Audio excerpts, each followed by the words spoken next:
Today's intro is written by my mother, Sherry White. During the 90s, Nashville, Tennessee had become the city of dreams for country music hopefuls. Its neon lights beckoned those who had the guts to stand on a stage and perform before an audience of any size. Randy Travis had been discovered while working as a dishwasher at the Nashville Palace. He was often called up to perform with the house band during kitchen breaks. Tootsie's Bar still welcomed talent and tourists alike, just as it had in the early days when Patsy Cline, Mel Tillis socialized after singing at the historic Ryman Auditorium. By the time the 90s rolled around, Nashville had a lot to offer. With the Ryman closed, the Grand Ole Opry building was finished, and the Opryland theme park opened, making Nashville a must-see family attraction. Though the city had grown tremendously from the days when Tammy Wynette drove into town with her 3 young children, it still had a small town feel. People were friendly, helpful, and almost everyone you met was working a day job while playing in a band at night or showcasing their latest song at a writer's night. Music Row still housed small and large recording studios and record labels. The Judds had broken through the glass ceiling after Winona finished high school and while Naomi was working as a nurse. They made regular guest appearances on the Ralph Emery Morning Show, honing their craft, perfecting their harmonies until they were signed by a major record label. Perhaps it was Sissy Spacek's convincing portrayal of Loretta Lynn in the movie Coal Miner's Daughter that planted the seeds of big dreams. If it could happen to a young, naive teenager, then surely it could happen to me. Not everyone who follows the neon lights makes it in the music business. Larger numbers fail rather than succeed. Achy breaky hearts don't always come from failed relationships. Sometimes those neon lights lead to tragedy, and our family is all too familiar with one such story.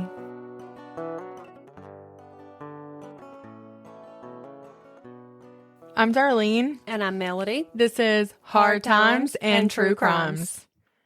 We were supposed to be going to Nashville today. We're supposed to be on the way. Unfortunately, our trip was canceled. We were going to a podcast event. We had all these plans about podcast talk in the car, and we were going to brainstorm for some new and upcoming stuff. But we're going to record instead. We're not going to waste our time. But it was disappointing that the event was canceled. Darlene grew up some of her childhood in Nashville. Yes. Her brother still lives out there, and they were going to show me around. So I am bummed that I'm going to miss that. You would have enjoyed it. Yeah. Although it's a lot different. The Nashville of today is not the Nashville of the 90s, for sure. Okay. So I'm looking forward to this episode then. Okay. Yeah. So this story took place in Nashville. I moved to Nashville when I was 13 years old with my mother, my brother, and sister, just after my parents' divorce. My mom was looking for a new start. She had dreams of pursuing a country music career. Oh, that is so cool. Mm-hmm. The summer of 1991, Jay, my brother, Delina, my sister, and I, we stayed in Florida with our dad while Mom moved to Nashville. She went to find a job and a place to live. When she left Florida, she had $20 in cash and a box of cassette tapes. She had just cut a demo. Wow. And she had her tape that she sold to people at gas stations and truck stops all along the way for gas and food. Wow, that amazes me. That amazes me. She was not shy about stuff like that. She's still not. She just has that personality. And by the way, I want you to put in our Facebook group the picture of your mom that was just recently on Facebook. Oh, yeah. Of her singing. I love that picture. I will do that. She looks like one of the Judds. And so please put that in there so everybody can see your mom in Nashville. Okay. During the 90s, right? I will. Yes. When she got to Nashville, the first job she got was working as a hostess at the Nashville Palace, which was a bar and restaurant with live music, line dancing. The Palace opened in 1977, and it was just down the road from the new Grand Ole Opry. It was across the street from the Opryland Hotel, and it was just a hot spot for country music lovers. In fact, that is where Randy Travis used to cook. Yeah. Yeah. before being discovered. And also Alan Jackson, Ricky Van Shelton, and Lori Morgan, they all performed there regularly. Love that. And my mom did too. So her boss at the Palace, he owned a set of motels called the Fiddler's Inn. When Jay, Delina, and I came back from Florida, after that summer, he gave my mom a room for us to live in for $30 a week. Wow. So we lived there for 3 months in the Fiddler's Inn. Okay, so how big was the room? It was just a regular motel room. I mean, it wasn't a bad, it had 2 beds. And of course, that nightstand in the middle. I mean, it was just a regular motel. That was it. We had a crock pot. And, our mom worked nights because she was working at the Palace. So we would come home from school and go in, cook, have something cooking in the crock pot, or one of her friends would come and pick us up and take us to get something to eat. She had a really good friend named Rebel. And it was the first time I had ever eaten fajitas. We were so excited. So Mom had left us eggs in the crock pot. Well, when we got there, the eggs were not cooking. It was like egg drop soup. So we called our mom and we're like, we don't have anything to eat. She called her friend Rebel and she took us to this really nice Mexican restaurant. And don't remember who it was, but I remember there was a celebrity in there. And she worked with country music artists. And she was like, do not go over there. But she got us fajitas. Oh, that is great. Okay, so I know that those were some hard times, but the way you tell it, it just sounds so exciting. It was idyllic and adventurous. Like, oh, what a great childhood. Yeah, I mean, it was really all those things. It was, for a long time, I felt sorry for myself. But then later, I'm like, we really had a cool childhood, You actually. You did. So we were at the hotel for 3 months. But as soon as she made enough money, Mom moved us into a nice neighborhood because she was concerned about the schools over there where we were at. Now, we still could not afford a house in that neighborhood. And so we ended up living downstairs in a basement apartment of a nice house. Okay. Hey. But it was really, honestly, it was perfect for us at the time. Eventually, we ended up moving out of the basement and we moved to Mount Juliet, which is right down the road from Nashville. And now a lot of country music singers live in Mount Juliet. In fact, I was just watching a video of Tracy Lawrence. He lives in Mount Juliet. So the next 7 years, they were wild years. It was a little bit of a culture shock and just, teenage years, self-pity, poverty, rebellion, all those things. But there was also great music and new friends and unbelievable experiences that my mom made happen for us. My job at Opryland, taking tickets for George Jones, just being really up close and personal with famous country music singers. Yeah. We just kind of lived this, I think the word's juxtaposition. Juxtaposition, yes, because we were so poor on one hand, but on the other hand, you lived some very rich experiences. We really did. Yeah. Yes. And my mom, it's so funny. I think you and I have talked about this before. She did not have money, but I don't think she ever felt low class. She has class. She does. You're not trash just because you don't have money. Right. Well, by 1997, my mom had moved to Lebanon, which was still really close to Nashville. I had briefly moved away from home, but in February of 1997, I was back home and almost 6 months pregnant with my oldest daughter at just 18 years old. The father of my baby and I think I've told this on another episode, but we had, he had left, had no clue what to do. But my mom during that time was just so good to me. I'll never forget how compassionate she was. I had lost touch with a lot of my friends because I'd been gone, for more than a year. And when I came back, I was embarrassed about what had happened in that situation. And I didn't want to have to explain everything to everybody. Does that make sense? Yeah. Yeah. And so I just kind of isolated myself from my friends. But I had my baby to be excited about. And I was so excited for her to come. And today is actually her birthday. Happy birthday, Memphis. Yes. My mom was really excited too. And so we just kind of bonded and just had the best time dreaming about what life was going to be like when Memphis was born. Yeah. The other thing that I remember though about that year was unfolding in Nashville. We're just kind of following this story, as it was happening in real time. Mom and I would come home in the evenings and we would sit and watch the news, and we were just kind of consumed us. It was that true crime story that you're just so invested in. Yes. Here's how it started. In Donelson, which is a Nashville neighborhood on Lebanon Road, a cook at Captain D's named Michael Butterworth pulled in, ready to start work at 9:35 that morning. They started a little later. Right. This is Captain D's, as they don't serve breakfast. And that was the morning of February 16th in 1997. So he walks up to the door and tries to open it, but the door's locked. And he peeks in the windows and he, sees that the chairs are still up on the table, which is a little bit weird because his boss was already there. Usually they just had all that stuff already done. So he didn't see his boss, but he knew he was there because his truck was there in the parking lot. And Steve was just super reliable, so there was no way he wasn't going to be at work. Now, Sarah, the 16-year-old girl that was there as well, she didn't usually work that early, but she was wanting to learn to do the food prep before the restaurant opened. So she took Jeff Wells, which is another employee, she took his place that morning. He was always the one that prepped, but she was like, hey, can I take your place in the morning? And he was happy to because he would get to sleep in.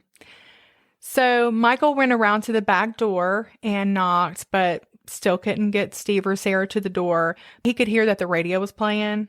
And so he's like, okay, well, maybe the music's too loud. Yeah, that would be my guess. He drove down the street to his other part-time job at the Crystal Burger. He asked to use their phone and call Steve. But when he called, he got a busy signal. And then he tried again, and it was still busy. At that point, he just got a gut feeling that something was wrong. The phone shouldn't be busy. Somebody should have come to the door. Yeah, it was probably just a mixture of all of those things. Right. That you realize. Right. Yeah. And up until then, he was like, well, it's probably this or it's probably that. But then he was like, okay. So Michael called a coworker, Jeff Wells, who was supposed to be there that morning. His dad was a cop. He explained, what was going on. And Jeff, he called his dad, Officer Wells, who just happened to be about 2 minutes away from Captain D's. Perfect. So he drove straight there. He met his son as well as Mike, and they ended up getting in touch with another assistant manager at around 11 a.m. She brought keys with her. Officer Wells, he asked everybody to stay outside until he could figure out what was wrong. That was wise. He drew his gun and he walks through the restaurant. And at first, everything looks normal, except in the kitchen, he could see where somebody had been prepping coleslaw and just left it there because there was that big silver bowl. But then he noticed the walk-in cooler, that door was open. So he walks in and he finds 25-year-old Steve Hampton and 16-year-old Sarah Jackson laying face down. Steve had been shot twice in the head and once in the back, execution style, while laying on the floor. There was blood by his head. His body was in the middle of the floor and his face was buried in Sarah's left thigh. His hands were by his side and there was blood on one of them. Sarah, she had been shot twice in the head and in the back. There was blood on the floor near her head and on her hand that still had the glove on it for where she was prepping the coleslaw. She was on her right side against the wall of the cooler. Her hands were raised over her head. After Sarah had been shot, she had tried to stand up and then was shot again with a .32 caliber handgun. There was a silent alarm button near the door inside the cooler. And they had it there just in case they were to accidentally lock themselves in. In that cooler, yeah. Right. But it hadn't been pressed. So either the murderer knew about it and threatened them, or they were just too afraid to touch it. Yeah. I kept thinking, though, about how Officer Wells, who's coming in and discovering all this, he's processing it. It was his son that was supposed to be working that morning. Oh, I forgot about that. And any other day it would have been. Goodness gracious. I can't even imagine how, like, the things going through his head. Right. Like relief, but also just, all the things. Yes. So I remember watching the news that evening. Wow. They said that the motive was robbery. The restaurant was missing $7,140 in small bills, including $250 in coins. The murderer also stole $600 from Steve Hampton's pockets that he had in cash because he was going to pay his rent. Ugh. The murders were just so unnecessary. Right. You know how many people, they're stupid and they rob a place, for whatever reason out of desperation or greed, but they don't want to take anybody's life. Whoever did it could have gotten away with all of that money and lock them in the cooler because somebody was coming in soon and they would have been found and you would have not been a murderer. Right. You would have been a robber, but not a murderer. Right. We'll be back after a quick break. At the beginning of this year, one of my New Year's resolutions was to get my home decluttered and organized, especially my kitchen. Just going in there felt daunting. Even family meals were no longer enjoyable. I knew that I needed help because the thought of tackling it on my own was overwhelming. And then Melody told me about Shannon over at Functional Spaces. And let me tell you that meeting her transformed my kitchen from a cluttered mess to a cozy, functional space that I once again can take pleasure in.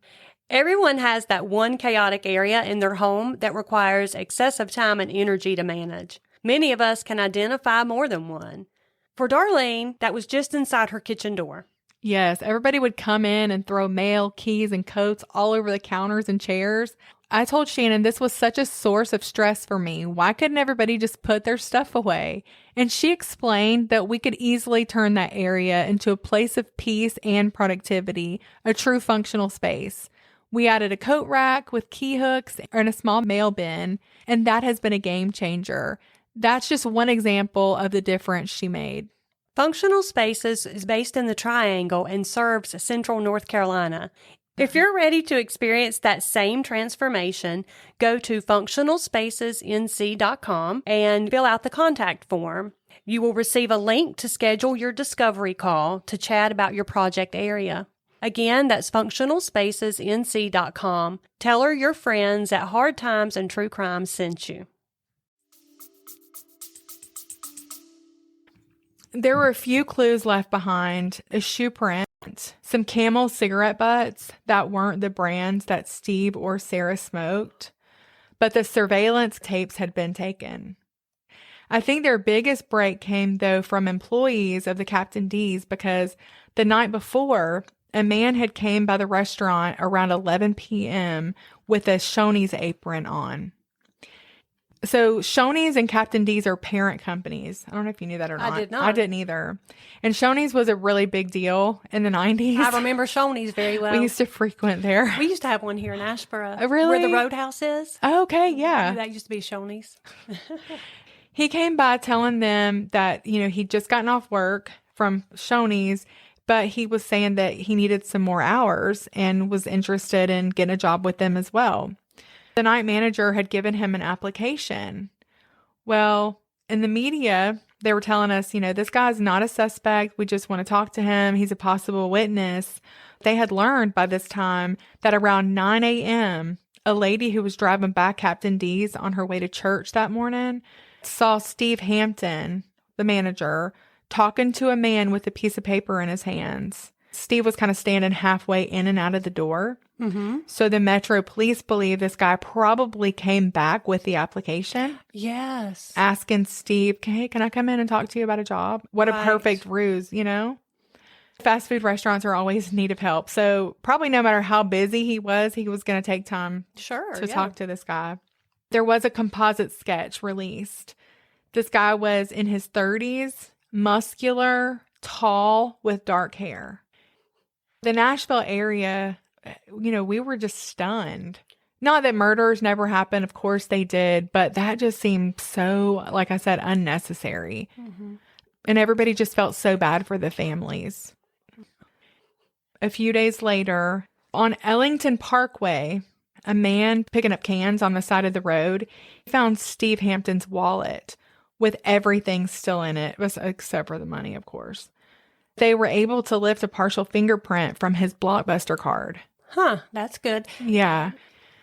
8 days later, Captain D's reopened. They had a benefit for the families of the victims.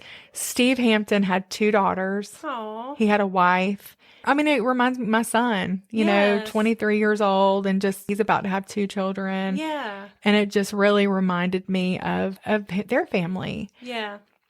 100% of the earnings that day was going to go to the families. And it was packed. I'm sure. Everybody went in to support them. I mean, the community was devastated.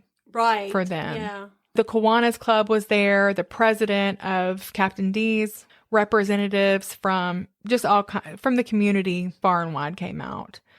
There was a $40,000 reward for the murder. That's quite steep for that time, I yeah. would think. Oh, yeah, definitely. And especially this was only 8 days later. Yeah.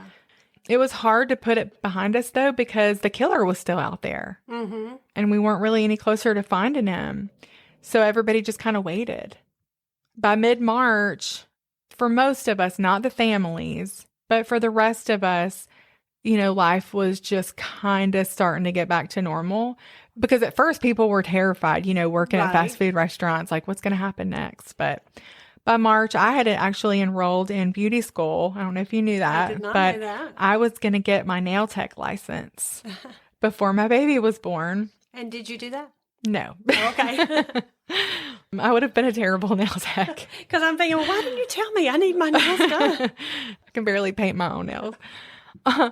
But on March 24th in 1997, 5 weeks after the Captain D's murder, I came home that night. We're all watching the news and our hearts sank because the night before, on March 23rd, 2 miles from the Captain D's at McDonald's, 911 gets a phone call. And all the guy could say is, please. The 911 operator would ask, you know, are you okay? Do you need help? And he just kept saying, please. And then they would ask something else and he would just say, please. Like it was terrible. When the Metro police got there, the door was locked. And so they broke the glass on the door. When they made their way inside, they were shocked to find 3 people dead. 17-year-old Andrea Brown, 23-year-old Robert Sewell, and 27-year-old Ronald Santiago. They had all been shot to death, execution style. One man, 30-year-old Jose Gonzalez, had been stabbed 17 times, my goodness, but was still alive by the grace of God. Oh, my goodness. And he was the one who made that 911 call. Oh, that is awful.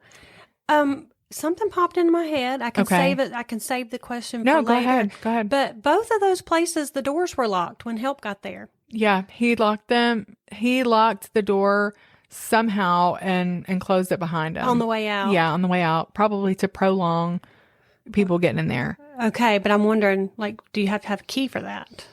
Yeah, we'll find out. Okay. When you said they got there and the doors were locked, they had to break the door. I'm like, wait a minute. Okay. Right. You wouldn't think a robber. I remember our train of thought at the time were like, so was he hiding in the bathroom? Like, how did he get in? Right. Both of those times, we're wondering. Was it a customer that had stayed and hidden? I'm just remember my mom, you know, our conversations that we had. Like you do when you hear stuff like this. Yeah. Because we're like, how in the world is he getting in? Because, yeah. But anyway, this guy, he was alive and he was able to make that call, but he could not speak English. To explain to the operator what had happened. Listening to that call was the saddest thing. I mean, it was pitiful. I bet. You know, as they're reading off the names of the victims that night on the news, I recognized one of those names. Oh, goodness. Who? Robert Sewell was my good friend Brenda Sewell's big brother. Oh, no. Her only brother. That just gave me cold chills. He was 23 years old when he got killed. He was just such a good kid. He was a Trekkie. You know what I mean? Like he loved Star Trek. He loved sci-fi.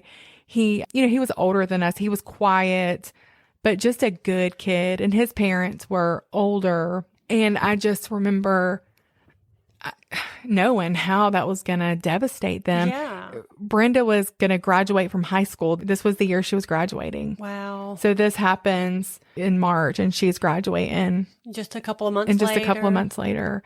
And I had not seen or spoken to her in about 2 years. And so I remember just going back and forth on, should I call? You know, you just don't know how if you should reach out or if you should. Yeah, it's complicated. We did later get back in touch. She actually passed away a couple of years ago. Oh. So yeah, it's really sad.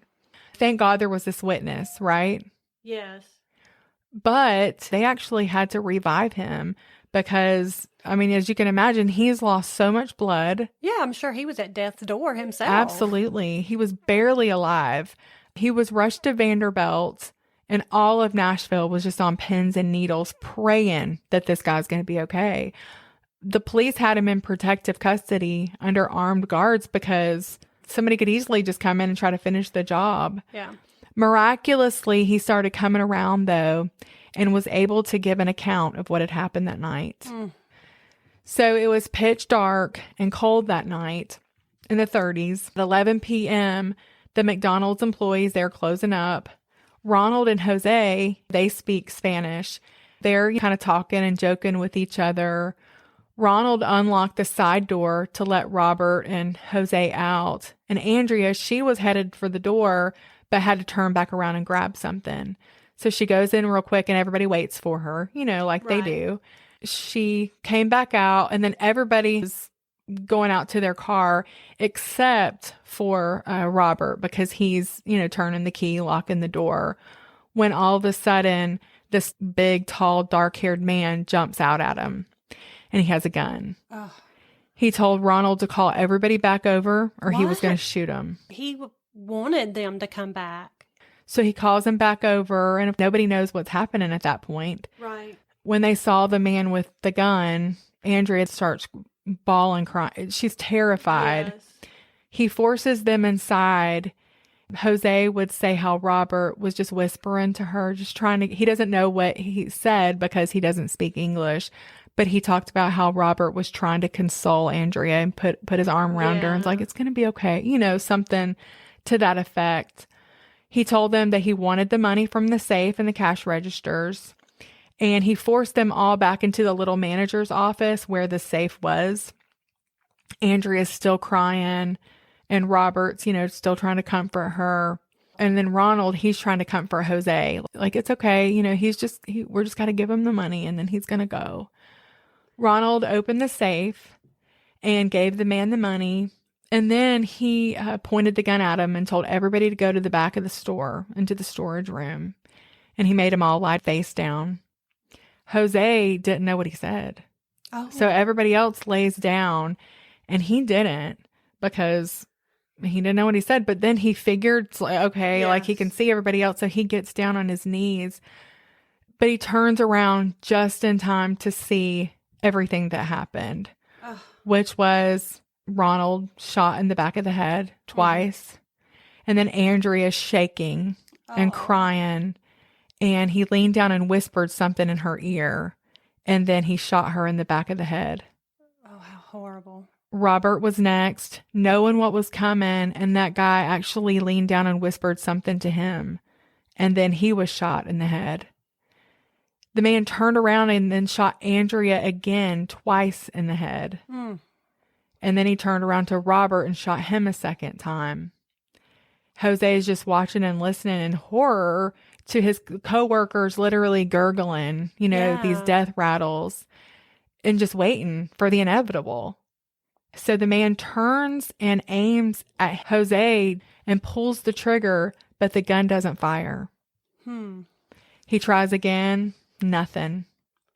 Jose decides, I've got to do something. Now you've got to think this guy is big. He's a big guy. Yeah. He's a muscular guy. He's clearly in shape. And Jose weighs about 120 pounds. Yeah. And he's very short, but still. So he just like runs at this guy and just gives it everything he's got. But the guy picked up a knife and stabbed him over and over in the back of his head, in his neck, in his shoulders, in his back, coming out the lower part of his chest. Wow. He had 17 deep stab wounds just all over his entire body. One of his fingers was literally hanging on just by a piece of skin. I mean, I can't even believe he lived. I can't either. Just a literal miracle.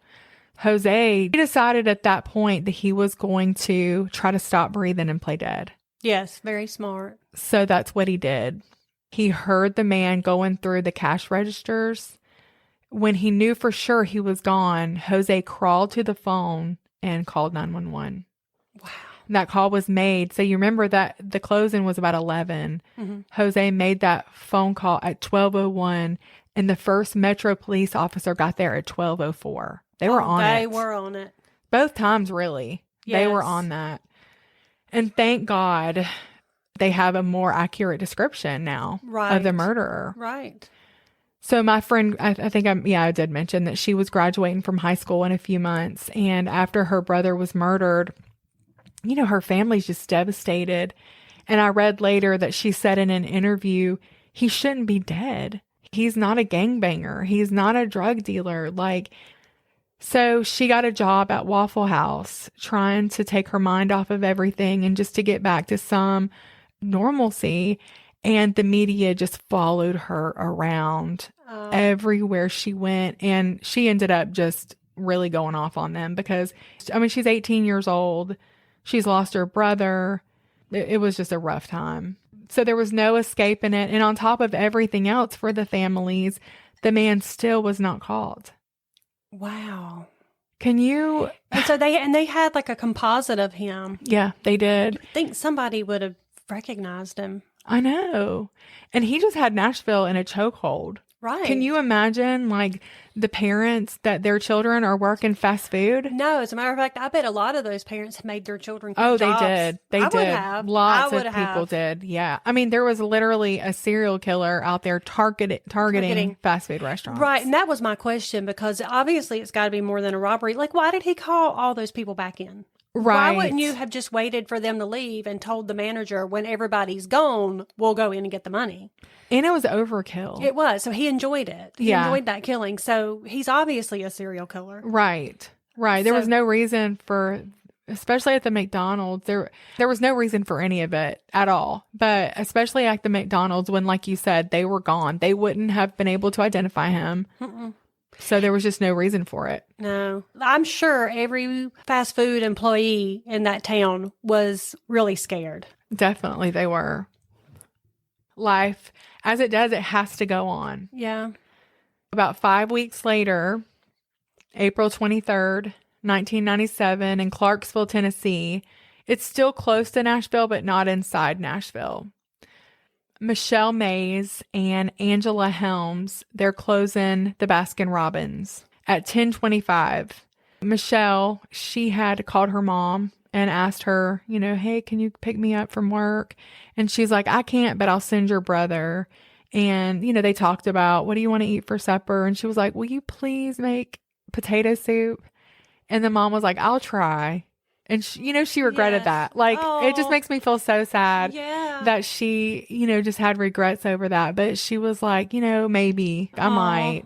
They had that conversation. And so her brother comes, his name is Craig, to pick her up. And when he gets there, he immediately felt like something was off because the lights were all on, but he couldn't get anybody to the door. Angela's car was still there. So he knew they were there. So he calls his mom and he's like, something is just off. Police come, and half an hour later, because there was some delay, I don't know what took them so long. This is a different, police department. And when they got there, they found that the girls were gone. The safe and the cash registers had been emptied. Okay. So the girls weren't even there? No. Oh, no. They're gone. Angela Holmes, the 21-year-old manager, was married to a guy in the military. They had a little baby. They had actually married the August before at the Dunbar State Park cave. Angela was working and going to school to become a nurse. So they say she was very driven. She had goals. And 16-year-old Michelle, she was just a sophomore in high school who wanted to become a marine biologist. Well, the next morning, on April 24th, the morning after the robbery, the girls' bodies were found at the Dunbar State Park where Angela had married the August before. I hate that. They had been kidnapped, taken to the park, kept alive for hours while they were brutally sexually assaulted. And then when he finished, one at a time, he cuts their throats stabs them just over and over. One of the girls, I believe Angela, was almost decapitated. Total overkill. Yeah, it just made no sense. He just viciously stabbed both of them. Everybody suspected, especially the investigator, the main investigator, that it was linked. Oh, yeah. He was like, these are definitely linked. Even though that one was further away, it was a little bit different. He just knew. Yeah, well, it sounds like, though, even the difference is that it's escalating. Exactly. So we're all watching the news again. We're like... Yeah. I mean, it's just so hard to believe that this is happening so close to us. And everybody is just wanting this guy to get caught. Like, that's all anybody can think about. Watching the news every night, waiting for updates, and nothing. Finally, though, on June 3rd, just 17 days before I had Memphis, so this was 27 years ago, we got the news that we had all been waiting for. And this is how it happened. A manager from Shoney's named Mitchell Roberts, he lived out in the country. He was really surprised this one night when he's hanging out with his family in the living room. Their dog, they had a lab who was old and he had some health problems. And so they were going to have to put him down. And so his son, Bo, was videoing to capture some memories with their dog before he passed away. Well, they had a knock at the door. It's like weird because it's kind of late, and just odd. He goes to the door and he sees Paul Dennis Reid, a former employee of his that he had to fire from Shoney's on February 15th, the day before the first murders at the Captain D's. He had to fire him because he had honestly been a great worker. One of the friendliest guys, super dedicated, good worker. But this one night he got mad and threw a dish at another employee. And so automatically, of course, they had to let him go right there on the spot. When he showed up to his house, he was smiling and just told him, hey, I just want to talk. I just want to talk about my job. His son, Bo, is videoing his dog. So he actually captures him. Oh, wow. On video. Well, anyway, he's like, hey, can we go outside and talk for a minute? Mitchell's like, for a minute. And Paul starts apologizing for how he behaved at the restaurant on February 15th. He told him, look, I lost my temper, but I hate that I lost my job. And Mitchell was just listening. He was a nice guy, nodding sympathetically. He told him, look, I really appreciate your apology and I accept it, like, for sure, but I can't make that decision to hire you back. We'll have to do that tomorrow. Let me talk to my management and we'll see what we can do. He's really just probably trying to get him out of his house because it's awkward. Paul, he's like, well, look, come out to the car because I want to show you, I can prove to you some employees were stealing from you. Mitchell's like, okay. So he goes out there and Paul opens the trunk and there are like these prepackaged steaks from Shoney's. Okay, that's weird. Like, what does that prove? Yeah. It proves that you were probably stealing steaks. That's what I was thinking. So it was just a weird thing. And Mitchell's like, okay, well, thanks for letting me know. We'll see what we can do tomorrow, So when he turns to walk back, Paul's like, hey. And so Mitchell turns back around. Paul, he has a gun. Yeah, I knew you were going to say that. And he pulls it on him and he takes these handcuffs out and he's like, you need to cuff yourself. Oh, no. Later, Mitchell would say, I don't know if I was really brave or really stupid, but he remembered there being an eyewitness saying there was a red car that left the Dunbar State Park that morning with those girls. And he said it all clicked and I knew that he was the killer. Wow. All this like really quickly flashed in his mind and he said he is going to get me in that car. He's going to go back inside and kill my family. He's going to come back, take me to the Shoney's, make me open the safe, and then kill me. Yeah, he and knew. He's like, there's no way I can get in that vehicle. And I bet every bit of that was in a split second. It like, was. He put it that had together. To be. Wow. So here's what he says. He says, Paul, you don't want to hurt me, and I don't want to hurt you. So I'm going back in the house and we'll talk about this tomorrow. That's what he did? Yes. And so Paul's like cussing, like, you better, I'm going to blow your brains out. And he just keeps on walking.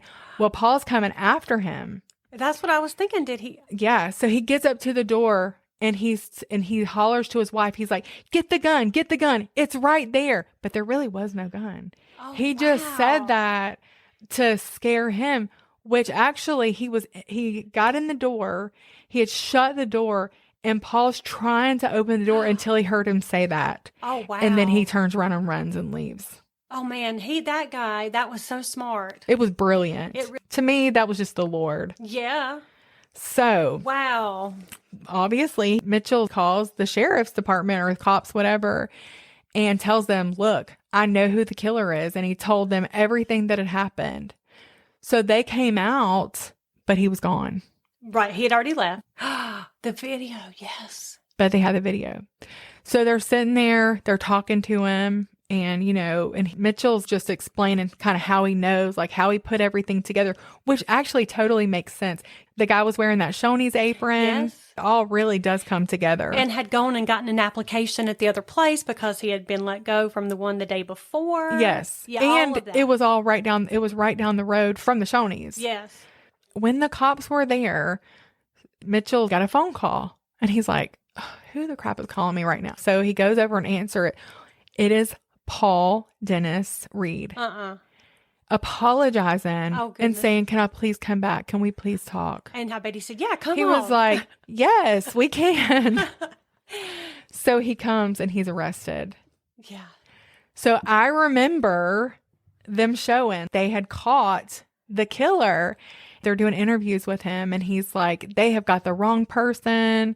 It definitely wasn't me. There are people speaking up on his behalf. There's no way that it's him. This one lady was on there like, he watches my kids for me. Oh. He is just the sweetest guy. My kids love him. Neighbor, nobody can really believe it.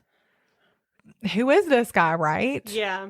Paul Dennis Reid Jr. is born November 12th in 1957, born and raised in Texas. He did have somewhat of a tumultuous childhood. His parents had divorced, and I guess neither one of them really wanted him. His mom, I think, took his sisters, and he was supposed to be raised by his dad, but really his grandma raised him. But from an early age, he was just a little terror. Mm.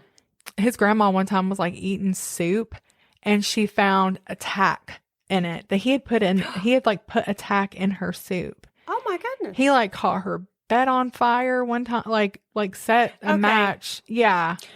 See, those crazy crap. Those serial killer signs were there from an early age. Those red flags were already there. Yes. He killed her puppy. Mm-hmm. I mean, yeah, all kind of stuff. The grandma eventually is like, I can't do this. And her priest actually told her, you're going to have to give him back. Like, you're going to have to put him up for adoption, give him back to his parents, but you can't do this. You're going to wind up dead. She had a lot of honor. She's taking care of her mom, but you feel guilty. It's your grandkid, you know? Sure, yeah.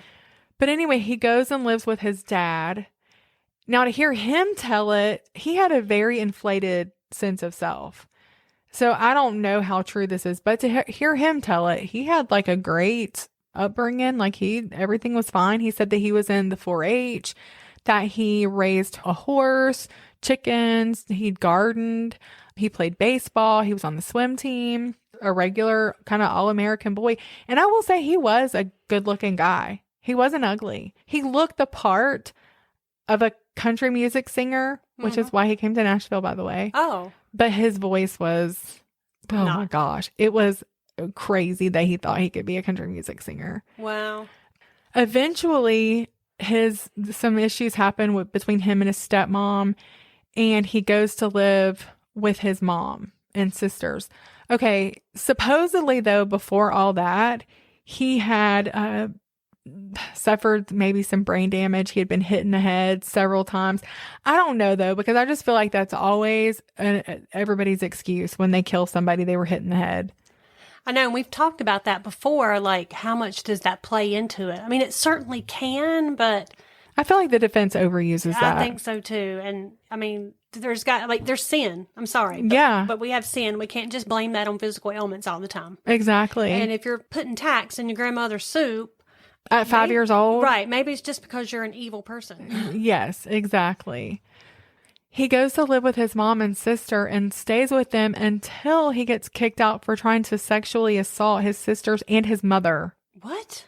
Yes. He is a sick individual. Yeah. Now, he's always said that wasn't true, but there's actual legal paperwork saying that it is. Yeah. I believe it. Yeah. Somehow his sisters and him, at least one of his sisters, keep a relationship with him. I mean, I guess your family is your family, I guess. I don't know. One minute he's really good and wants to do good and, works really hard and tries to do the right thing. And then the next minute he's doing something so stupid kind of thing, He goes and gets his GED because he had dropped out of school.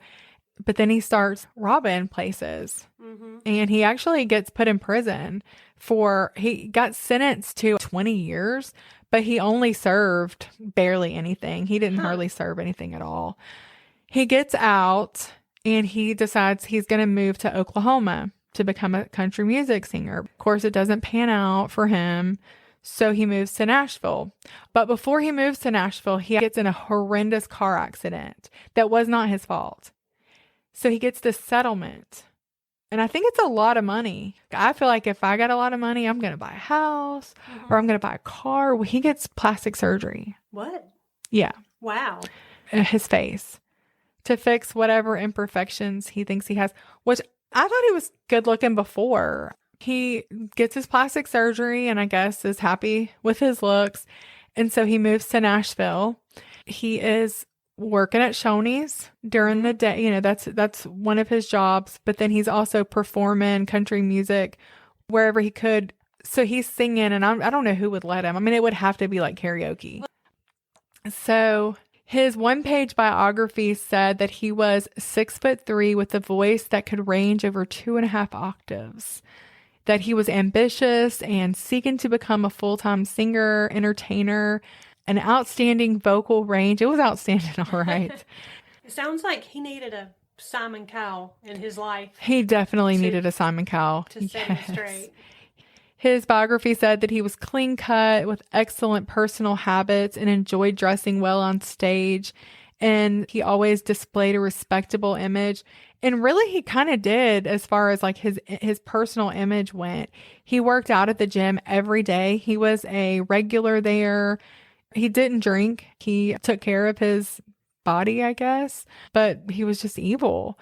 Interestingly enough, with all the money that he was stealing, and he stole over $10,000, he's one of the reasons why you don't keep that much money in cash registers. Right.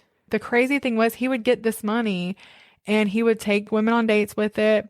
Or when he paid off a car note, he paid off a loan. He was talking to some guys at the gym about investing. Yeah. It sounds like, he was leaving a lot of evidence behind. Right. So they arrest him. And at first, you can just tell he just wants to be liked so bad. He's like, no, I did not do this. In fact, I felt sorry for everybody, especially that poor mom who was left with those kids. He was just, really playing the part. Like, they got the wrong guy. The detective, I think his name was Gigliano, but I remember he was just a shark. He just pursued it until he got him. He was questioning him, and he's kind of breaking him down, And I think somebody like that, if you let them talk long enough, they will condemn themselves. Yeah, because you know what he says eventually? What? He's like, well, okay, but if I'm the killer, then you shouldn't like me. Would you like me if I was the killer? And then he's like, even if I did do it, I'm still not a bad guy. Yeah, that's just telling. Very telling. Very telling. So he ends up going to court, but they try to get him off on a not guilty by basically insanity. It's saying from all those hits on the head that he would not be guilty, but he was convicted and he was sentenced to death 7 times. Wow. Which never happens. Yeah. 7 times. So for every single murder, he got the death. He got the death penalty. Okay, that's good. He deserved it. He did deserve it. But his sister then came forward, like really fighting on his behalf, just saying, all the trauma that he had suffered, that he'd always had issues, which I believe that. Yeah. He has always had issues, and it's too bad he didn't get help. Yeah. I don't know that he could have been helped.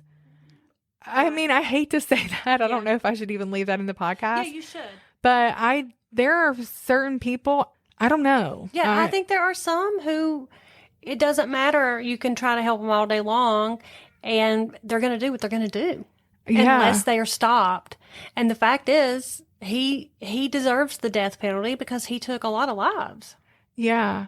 There are some people who have that compulsion to murder, to sexually assault, to do some things, and I don't care what reform you do for them apart from the Lord. Yeah, apart from a true repentant. Yeah. And nobody's outside of that reach. Mm-mm. But there are some people who used to watch a lot of, interviews with like prisoners, people on death row. And even some of them who believe that they are fully converted do not want to be on the streets. It's very easy. Know that they themselves would get caught back up in that possibly. They're afraid. Yeah. Okay. Anyway, that's a whole nother thing. But he was convicted 7 times. But of course, that automatically goes into appeal. Mm-hmm. Crazy amount of time. Right. I mean, I know there are a lot of people who have been convicted of crimes that were innocent, but I'd have to look up the statistics. Sure. But marginally, oh yeah, a lot more who deserve to be right where they are. Absolutely.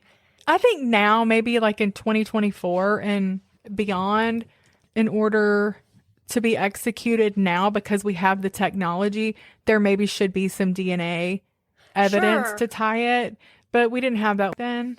Right. But there was enough evidence. I mean, definitely we need some reforms in our Sure. criminal justice system. I mean, it's never going to be perfect because the people who run it were not perfect. Yeah. So sure, we need some reforms. We don't want innocent people being convicted of crimes they didn't commit, but we also don't want guilty people getting off the hook for stuff that they did do. Right. Which brings me to another point. Yeah. So Paul Dennis Reid ended up dying in November 1st, 2013 at the Nashville General Hospital of complications from pneumonia. It would have been just 11 days before his 56th birthday. And I think that's okay. Right. So the detective in this case, and I think his name is Gigliano, he said from the very get-go, from the very first time that he investigated those first murders there at the Captain D's, he didn't think that was their first murder because it was sophisticated. He didn't leave behind any fingerprints, for one thing, and he took those videotapes out of the machine. After he died, it came out that in 1980, at a bowling alley in Texas, just 12 miles away from where Paul Dennis Reid lived, there were 4 people shot execution style in a bowling alley. Somebody came to the door. They had a jug and claimed to be, I guess, wanting to make a phone call or whatever, and they opened the door. Yep. And when they opened the door, of course, this guy came in, took all their money, made them all empty their pockets, and robbed the cash register, took them all back, and made them lay face down, shot them all execution style, and then left. Well, one of them ended up living. Yeah, the 4th person did. They were maimed for life. Yeah. But they did live. They got a guy named Alexander Sofar. He was actually convicted of this crime. So apparently he gave somewhat of a confession. They say that his confession didn't necessarily match some of the evidence. And later he came back and was like, no, I didn't do it. Who knows? Like, we don't know if he did it or not. Right. But there were definitely some strong similarities between those murders and the murders in Nashville. And it is interesting that Paul Dennis Reid only lived 12 miles from where those murders were. And I think one of those girls was only 12 years old, the youngest, and the oldest was like 17. Yeah. But go ahead. So even because we paused this to look up some information. Yes. But you read to me that the attorneys for Mr. Sofar, while he was he on death row for that? Yes, he was. So his attorneys in his appeals, they were trying to cast doubt on it being him and suggesting that it could have been Reid that did it. And when you look at it, there were a lot of similarities. I mean, enough to make you go, So that brings us back to what we were talking about earlier, which is our death penalty and our criminal justice system, and how we do need some reforms there. We can't just put people on death row, because I think, as you said, this one guy, his confession wasn't even on tape. It wasn't. There was no physical evidence tying him to the crime. None. Right. So we definitely need to be paying, like, we can't put people on death row in those kinds of situations, or we shouldn't be. Right. But at the same time, there are people on there that need to be on death row because they have committed some heinous crimes. Absolutely. So I definitely think that system needs to be reformed. Oh, yeah. And definitely. I'm currently reading a book about it right now, written by a Christian author. The name of the book is Reforming Criminal Justice by Matthew Martins. Okay. And I just started it, so I don't know what I think of it yet. Yeah. I don't have an opinion one way or the other, but these things are going on in my brain, which is why I'm talking about it. But one other thing that you were going to bring up was about the bowling alley murders? Yes. Okay, so the night before, there was a patron who had seen somebody in there, and they had gotten kicked out of the bowling alley for being unruly. They actually called back that night and threatened to murder everybody. Well, yeah, I believe it was actually an employee of the bowling alley. Yeah. Later, after this whole thing happened with Reid and with this guy, this other guy trying to get off of death row, they brought back that witness, and they gave him, I guess, a lineup. Yeah, pictures. And he immediately said that the person who had been kicked out of the bowling alley that night was Paul Dennis Reid. Yeah. Now, I will say, when you were showing me those videos off the mic earlier, yes, I thought he looked a lot like the Reid. Did you? I thought Reid and that Alexander Sofar, I thought they favored. Did you? I did. Oh my gosh, I didn't. But Well, I think their build. Okay. They both looked kind of big and muscular. I thought they did.